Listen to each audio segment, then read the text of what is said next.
Olá, muito boa tarde. A preparação para a Páscoa inspira dinâmicas que apelam à mudança, tanto as que surgem da criatividade atual, como as que marcam as tradições nas várias regiões do país e que hoje queremos recordar no contexto da análise à liturgia deste domingo. São para isso convidados do programa Eclésia o Padre João Lourenço, professor de Sagrada Escritura na Universidade Católica Portuguesa, e o Padre Luís Leal, do Patriarcado de Lisboa, é pároco na Meixoeira e também diretor do Serviço Nacional de Acólitos. Boa tarde. Obrigado por estarem neste programa. Padre Luís, começava por si. Que importância e que relevância têm muitas iniciativas que marcam o tempo da Quaresma como preparação para a Páscoa? Podemos falar em Via Sacras, podemos falar nos Romeiros de São Miguel, que sei que lhe é uma tradição muito próxima. Sim. Que relevância têm estas iniciativas? Pois, todas estas iniciativas ajudam a preparar o cristão para a vivência do mistério pascal, configurando primeiramente a sua realidade à realidade de Jesus Cristo, também na sua vida e na sua paixão, para se poder configurar na sua realidade enquanto ressuscitado.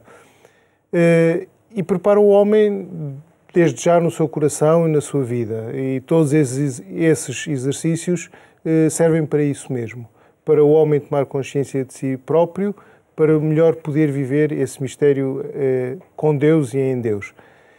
E as romarias quaresmais têm essa particularidade, de facto são muito queridas, desde há 15 anos que serve o meu retiro também como padre e como preparação também para a Páscoa, para este momento, e é este tempo de caminhada que é dar a volta à Ilha de São Miguel, em penitência, mas também uma penitência de esperança, de conforto com Deus.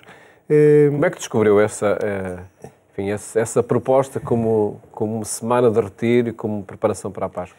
Bem, a descoberta foi por convite, por ter estado a pregar a festa de São José na paróquia de São José, em Ponta Delgada, e a partir daí fui convidado para fazer no ano seguinte a Romaria.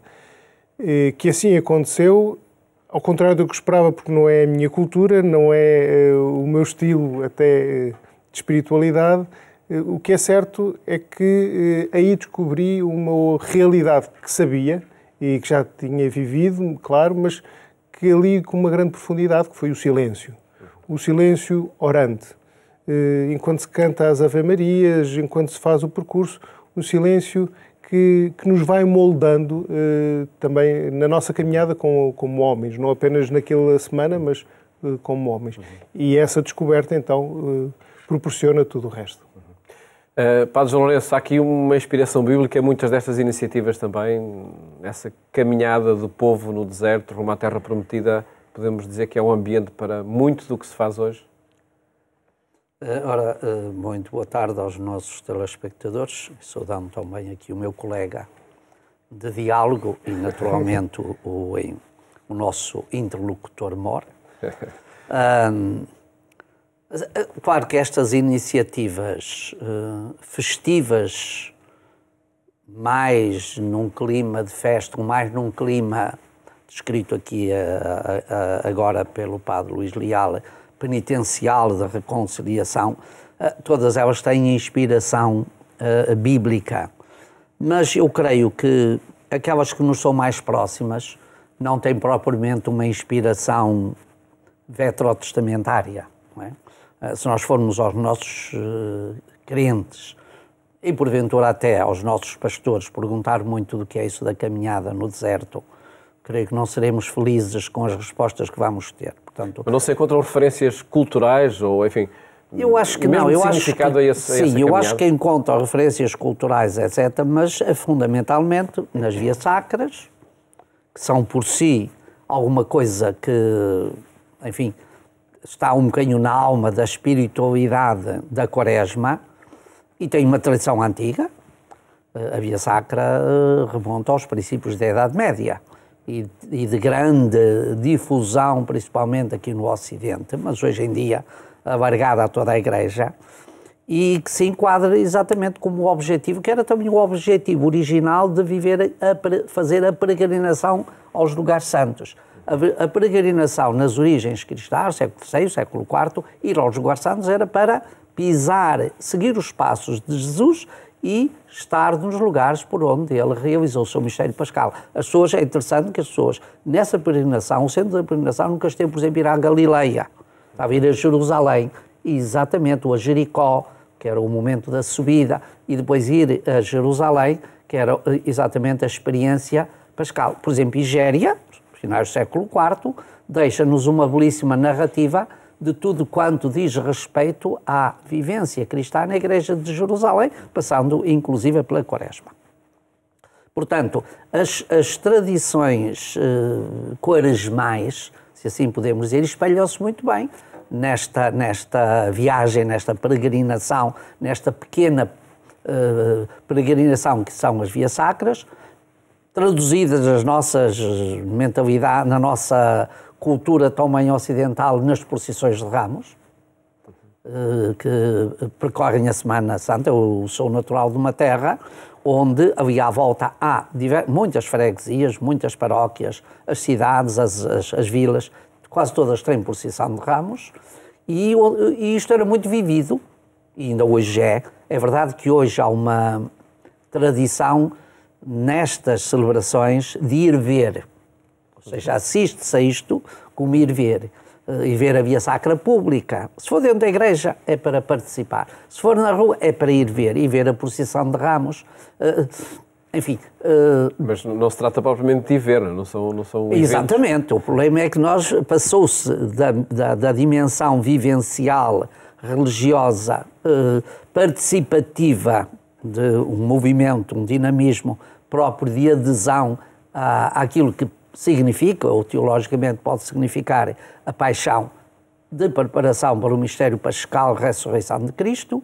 Passou-se disso um bocadinho para a dimensão um bocadinho folclórica, e concretamente algumas cidades têm muito isso, onde se tornaram cartaz folclórico, não é? Apropriados também por câmaras municipais ou...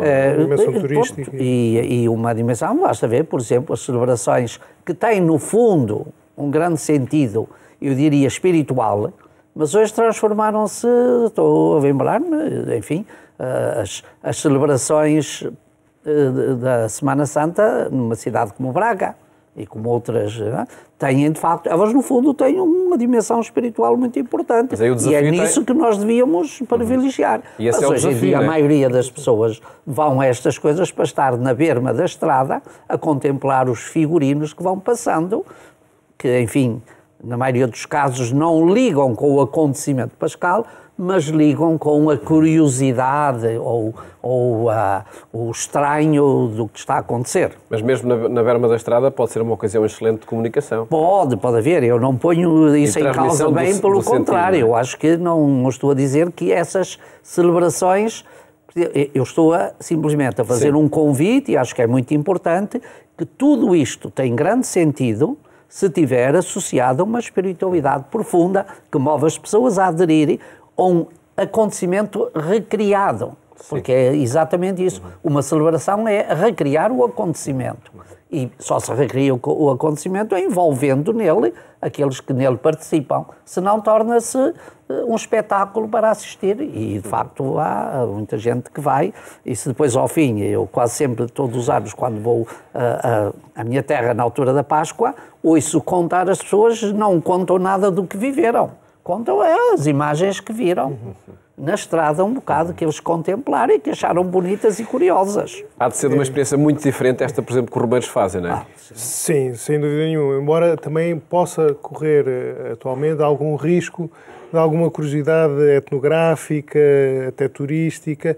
No entanto, tem havido sempre essa preocupação, não só pelos os vários grupos de romeiros, quer também pela própria estrutura eclesial da Diocese de Angra, que esse momento não seja vivido apenas exteriormente, mas seja por aqueles homens, porque são peregrinações só de homens, seja de facto uma grande vivência interior de grande espiritualidade. E que, se isso também for transmitido para fora e chamar outros, como muitas vezes acontece, pronto, também será esse o objetivo, porque a vivência da Romaria Quaresmal não implica só aqueles homens que estão no caminho, implica com toda uma comunidade que acolhe cada rancho nas suas freguesias e que acolhe a Cristo. Ou seja, a consciência das pessoas é acolherem a Cristo nas suas casas, quando acolhem o romeiro. Ao mesmo tempo pedem orações e ficam obrigadas também elas próprias a rezar aquilo que pediram consoante o número de irmãos. Por exemplo, se pede uma Ave Maria a um rancho de 50 homens, que contamos sempre mais 53, por isso serão 53, que é o Jesus Maria, que são Jesus, Maria e José, fica obrigado a rezar 53 Ave Marias, ou se rezar duas, fica obrigado a rezar 106 Ave Marias. Isto é uma contabilidade. Mas cria quase que esta auréola de oração por aqueles que caminham, mas por aqueles que pedem orações e por todas as famílias dos romeiros que também fazem a sua experiência de romaria em casa, muitas vezes, com dificuldades, ou de romeiros que não podem sair por causa do trabalho ou por causa da doença e que são semanas intensas mesmo para esses. Porque ali é um fenómeno, de facto, de grande espiritualidade e que toca profundamente o coração do homem. E que só a experiência, acredito, pode revelar em cada um. E felizmente que há muitas tradições, enfim, a redescobrir, a aprofundar e a viver cada vez de acordo com o seu significado, em sintonia com o seu significado. Vamos agora analisar os textos que se escutam nas Eucaristias deste domingo, desde logo o Evangelho que escutamos primeiro. Naquele tempo, Jesus foi para o Monte das Oliveiras, mas de manhã cedo apareceu outra vez no templo e todo o povo se aproximou dele. Então sentou-se e começou a ensinar. Os escribas e os fariseus apresentaram a Jesus uma mulher surpreendida em adultério, colocaram-na no meio dos presentes e disseram a Jesus: Mestre, esta mulher foi surpreendida em flagrante adultério. Na lei, Moisés mandou-nos apedrejar tais mulheres. Tu que dizes? Falavam assim para lhe armarem uma cilada e terem pretexto para o acusar. Mas Jesus inclinou-se e começou a escrever com o dedo no chão. Como persistiam em interrogá-lo, ergueu-se e disse-lhes: Quem de entre vós estiver sem pecado, atire a primeira pedra. Inclinou-se novamente e continuou a escrever no chão. Eles, porém, quando ouviram tais palavras, foram saindo um após o outro, a começar pelos mais velhos, e ficou só Jesus e a mulher que estava no meio. Jesus ergueu-se e disse-lhe: Mulher, onde estão eles? Ninguém te condenou? Ela respondeu: Ninguém, Senhor. Disse então Jesus: Nem eu te condeno. Vai e não tornes a pecar. Padre João Lourenço, pedi-lhe que nos contextualizasse este texto, até, enfim, pelo debate presente que tem originado em torno da família, em torno da indissolubilidade do matrimónio, etc. Pois, temos aqui um texto importante, não tanto pelo episódio narrado, que às vezes nós poderíamos ficar aqui a discutir o enquadramento deste episódio, o seu sentido face à lei, à tradição judaica, ao debate que isto constituía na sociedade judaica, que também não era unânime na forma como olhava e aplicava a lei, nem mesmo a própria noção de adultério não era uniforme, mas a importância deste texto vem um bocado, aliás, dentro da teologia da espiritualidade deste domingo, na novidade que Jesus introduz aqui. E aí Lucas, fiel à sua, à sua narrativa de outros episódios, introduz aqui de facto uma novidade, que é esta de que Jesus vem de facto introduzir, acolher o pecador, aquele que carece, aquele que tem necessidade, aquele que porventura cortou ou está numa ruptura com aquilo que eram os caminhos de Deus, para o reintroduzir de novo nesta comunhão. Isto, Lucas fala centrado numa ideia que eu acho que é muito importante. Na verdade, o único que podia atirar uma pedra à mulher era Jesus, porque era o único que estava sem pecado. Todos os demais já não podiam tirar pedra. E daí, de facto, eu diria que este texto desmonta um bocadinho toda a lógica do judaísmo, que era uma lógica baseada num preceitualismo, num conjunto de preceitos, e não em função da vida. E, por outro lado, Jesus vem mostrar, e eu acho que isto também é uma novidade muito bonita do texto de Lucas e de todo o Novo Testamento, e nestas parábolas da misericórdia é assim, que o que Jesus oferece à mulher, antes de mais, é o seu perdão.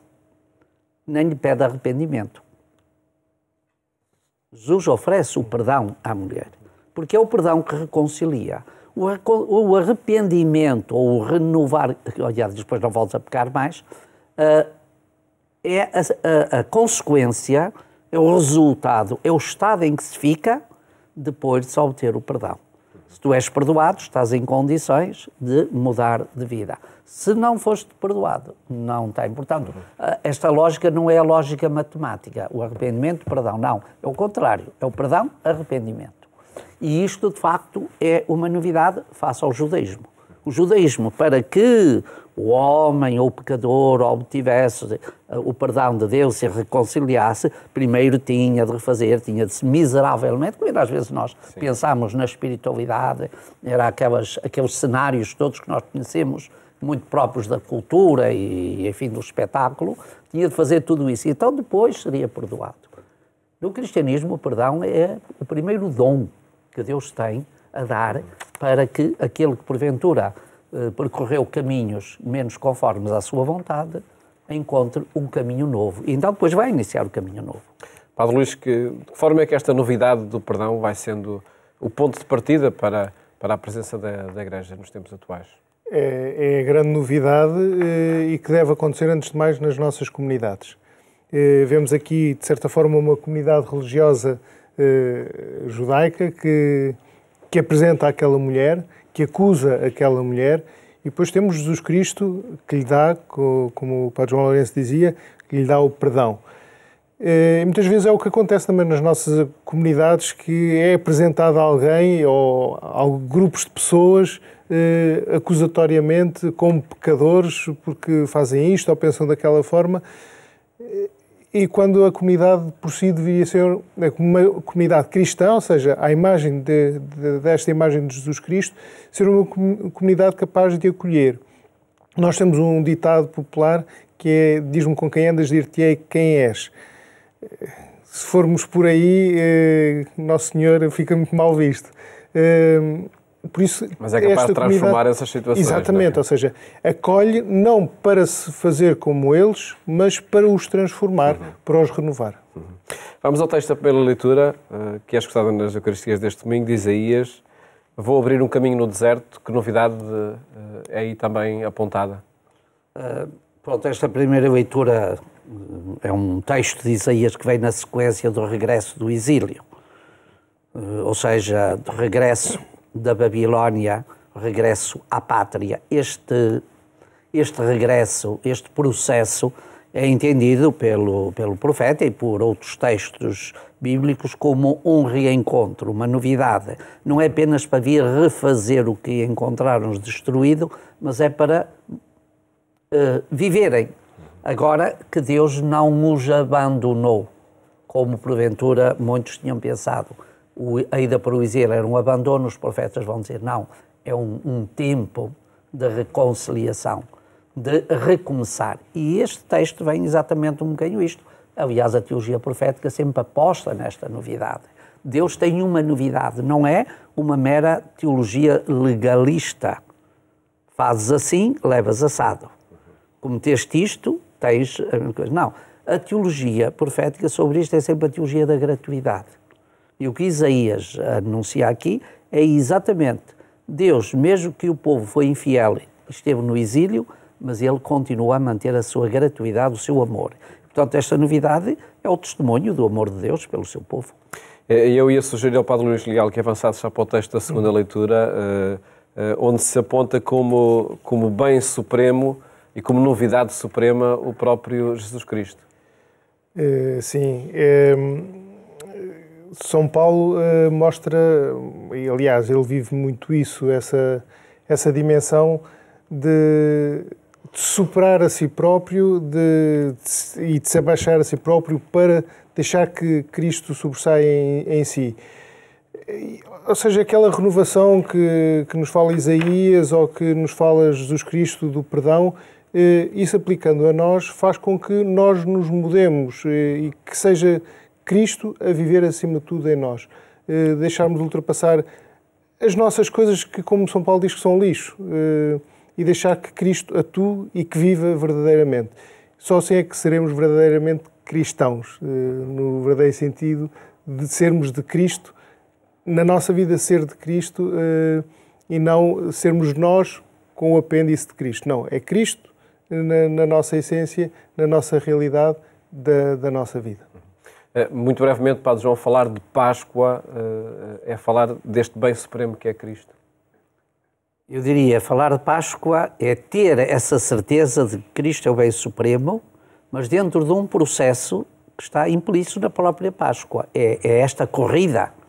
Paulo faz esta caminhada, esta passagem, e para passar nós temos de correr. O que São Paulo tem aqui e são frases muito bonitas e muito fortes, eu continuo a correr, não porque tenha alcançado a meta, mas porque, de facto, há em mim uma energia interior que me leva a continuar, porque só assim alcanço a perfeição. Ou seja, a Páscoa é esta passagem exatamente para esta plenitude, que é Cristo. Mas é preciso correr e é preciso superar as situações e, às vezes, as apologias da estabilidade. Mesmo na ordem do espiritual, há muita... Já estamos bem. Já alcançamos a meta. Não. A teologia paulina é muito rica nesse sentido. Cristo é sempre a meta, mas há sempre um processo de crescimento. Que Paulo próprio, a sua vocação num processo de caminhada, é já um protótipo deste mesmo processo que ele depois vai atualizar em toda a sua teologia. E daí é sugerido também como exemplo para este tempo de Quaresma. Agradeço-vos terem estado aqui no programa Eclésia a apresentar os textos da Bíblia que são lidos nas missas deste domingo. Siga-nos também na nossa edição rádio, na Antena 1, quando forem 22h45. Votos de uma ótima tarde, bom fim de semana, até a próxima segunda-feira, se Deus quiser.